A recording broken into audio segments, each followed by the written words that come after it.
نماز کی وجہ سے واجب ہے. ٹھیک. طے مسافت ذاتن واجب نہیں ہے, وجوب حج کی وجہ سے واجب ہے. ٹھیک. سیڑھی رکھنا واجب ذاتن نہیں ہے بلکہ چھت پر چلنے کی وجہ سے واجب ہے. دوسری طرف او ما واجب لواجب آخر, یا واجب غیری وہ واجب ہے جو واجب ہو دوسرے واجب کی وجہ سے, یعنی دوسری چیز یعنی ذیل مقدمہ واجب ہے تو یہ بھی واجب اس کے واجب کی وجہ سے واجب, یہ ذاتن واجب نہ ہو دوسرے واجب کی وجہ سے یہ بھی واجب ہو, یہ واجب غیری کی تعریف. واجب غیری کے مقابلے میں واجب نفسی ہے, والواجب النفسی بانہ ما واجب لنفسی. واجب نفسی وہ ہے وہ واجب ہے جو ذاتن واجب ہو کسی دوسری چیز کی وجہ سے واجب نہ ہو, مثلا نماز ہے, مثلا روزہ ہے. اور ما واجب لا لواجب, یا جو واجب ہو لیکن دوسرے واجب کی وجہ سے نہ ہو. وعلی هذا الاساس ہے اس بنا پہ یصنفون الواجبات فی الشرعیت الی قسمین, تقسیم کیا ہے واجبات کو شریعت میں تقسیم علماء نے دو قسموں کی جانب, ایک واجب نفسی دوسرا واجب غیری. اب واجب نفسی کی مثال بیان فرماتے ہیں اور واجب غیری کی. فالصلاۃ مثلا نماز, وصیام روزہ, والحج حج, یا ان کے معنی واجبات نفسیت, یہ واجب بے نفسی ہیں یعنی ذاتن واجب ہیں یا واجب ہیں لیکن دوسرے کسی واجب کی وجہ سے واجب نہیں ہیں. جبکہ والوضوء والغسل وطی المسافت, وضو نماز کے لیے, غسل بھی نماز کے لیے, طے مسافت حج کے لیے واجبات غیریت, یہ واجب غیری ہیں وہ ذاتن نہیں ہے. چونکہ حج واجب ہے طے مسافت واجب ہے, چونکہ نماز واجب ہے نماز کے واجب ہونے کی وجہ سے وضو و غسل واجب ہے. اس کے بعد فرماتے شہید صادر وقد لوحظ علیہم, ان کی تعریف پر اشکال کیا گیا ہے. وہ کہتے ہیں کہ آپ نے واجب نفسی کی تعریف کی جو ذاتن واجب نفسی کی تعریف پر اشکال کیا گیا ہے. وہ یہ کہ واجب نفسی آپ نے کہا جو دوسرے کی جیسے واجب نہ ہو, جبکہ جو بھی آپ نے جو نماز کی حج وغیرہ کی مثالیں پیش کی یہ بھی واجب نفسی نہیں بلکہ یہ بھی ایک مصلحت کو ہم حاصل کرنے کے لیے انجام دیتے ہیں. لہذا جب مصلحت کو حاصل کرنے کے لیے واجب ہیں تو اس کا نتیجہ یہ نکلتا ہے کہ یہ بھی واجب غیری ہیں. لہذا شریعت میں کوئی واجب نفسی نہیں پایا جاتا. یہ اشکال ہے. وقد لوحظ علیہم, اشکال کیا گیا ان پر کہ ان صلاۃ و نحوها, نماز حج روزہ من الواجبات, ایسے واجبات ہیں لم یوجبها الشارع, ان کو شارع نے واجب نہیں کیا, الا واجب کیا ہے لما یترتب علیہا, یعنی ان چیزوں کی وجہ سے جو ان پر موقوف ہیں یا جو چیزیں ان سے حاصل ہوتی ہیں. وہ کیا من الفوائد والمصالح, فوائد مسالے فرض کرے تنہا الفحشاء والمنکر ہو رہا ہے, مصلحت حاصل ہو رہی ہے, فوائد دنیا اخروی ہو رہے ہیں, یہ حاصل ہے ان کی بنا پہ ان کو واجب کیا ہے. وہی یہ فوائد مسالے مغایرۃ وجودا لتلکل, معاف کیجیے گا, وہی یہ نماز و یہ وہی کی زمین جائے واجبات نماز و حج و روزہ وغیرہ یہ وجودی لحاظ سے تغیر رکھتے ہیں ان کے فوائد کے, یعنی فوائد علیحدہ ہیں, نماز و روزہ و حج وغیرہ علیحدہ ہیں, جدا ہیں, وجودی لحاظ سے کاملا جداگانہ ہیں. نتیجہ یصدق علیہ انہا واجبت لغیر, نتیجہ یہ ان پر صدق آتا ہے کہ یہ بھی نماز اور روزہ و حج بھی واجب ہیں, واجب غیری دوسرے کے لیے واجب ہوئے ہیں دوسرے کی وجہ سے, چونکہ فائدہ حاصل کرنا ضروری ہے اس لیے نماز بھی ضروری ہے.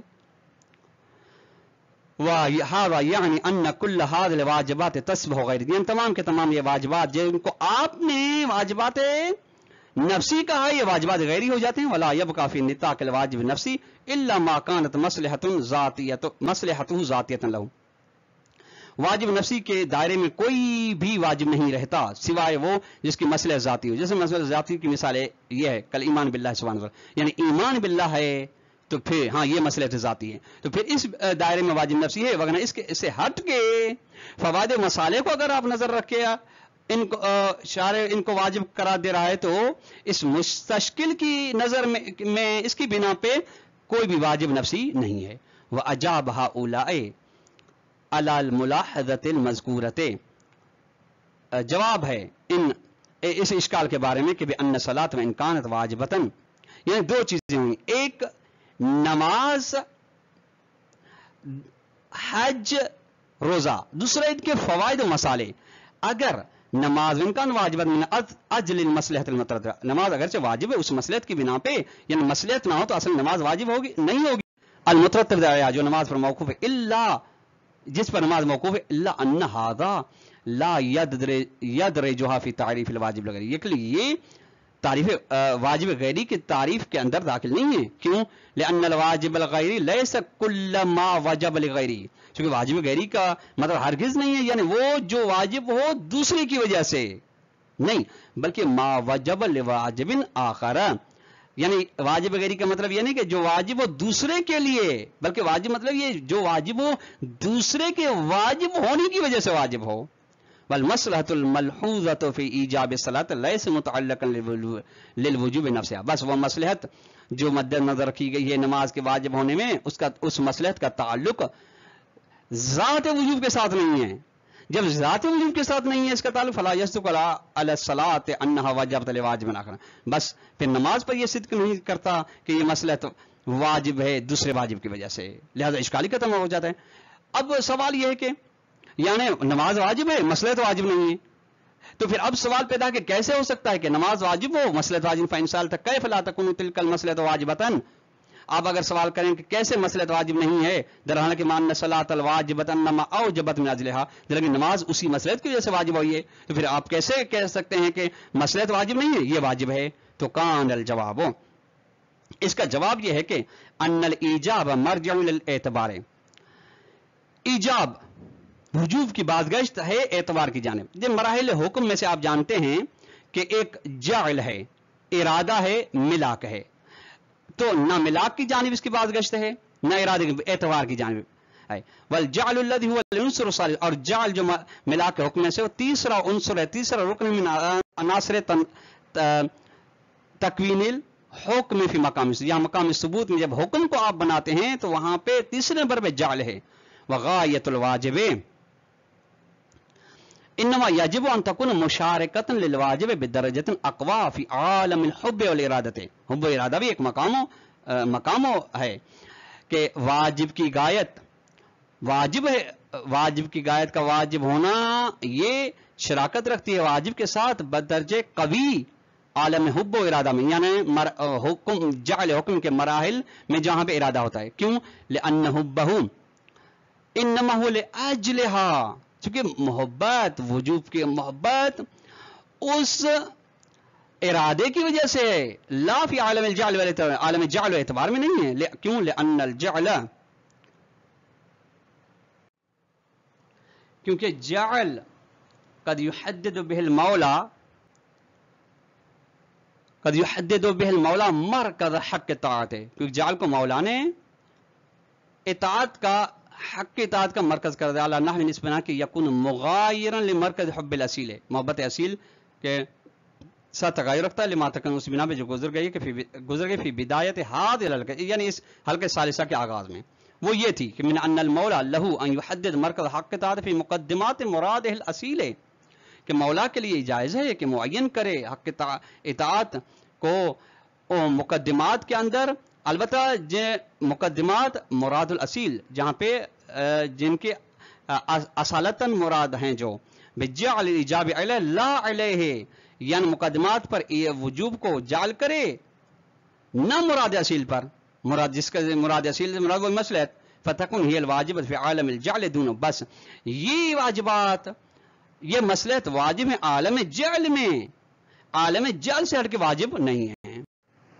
وَلَهَذَا آخر فرمایا اس بنا پہ فَإِذَا جَعَلَ الشَّارِعُ الْإِيجَابَ لِلصَّلَاةِ ابتداءً، اگر شارع شروع سے ہی نماز پر وجوب کو کر دیتا ہے، کہہ دیتا ہے کہ فرق وجبت علیک الصلاۃ، وحددها مرکز الحق اطاعت، اور حق اطاعت کے لیے اس نماز کو واجب کرا دیتا ہے، معین کر دیتا ہے. وَلَمْ يَدْخُلِ الْمَصْلَحَةَ الْمَنْظُورَةَ لَهُ فِي الْعُهْدَةِ، اور مصلحت کو مکلف کے ذمہ میں نہیں کرا دیتا، داخل نہیں کرتا، تو کانت الصلاۃ واجبۃ نفسیہ لاغر، تو اس صورت میں نماز واجب نفسی غیری ہے.